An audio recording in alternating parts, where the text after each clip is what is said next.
is serious about my painful attempt to communicate in a language that is not my own. See, this tells a story of survival, tells how my mother tongue endures till this day. So I accept you to treat my tongue with some respect. Every word and syllable I utter comes from a riot within. My mouth is a bubble between subconscious, tongue, teeth, and vocal cord. So excuse me if my speech does not suit you. You see, this speech comes from this Salta house called mouth. You see, my mouth is a traumatized survivor, lost in the alien fluency.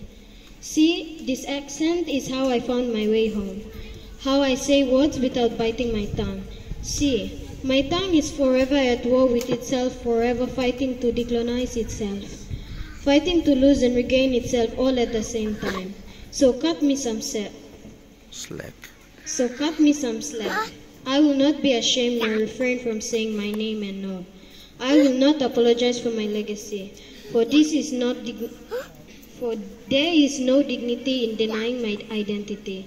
So everyone, embrace your language and feel free to learn other languages too.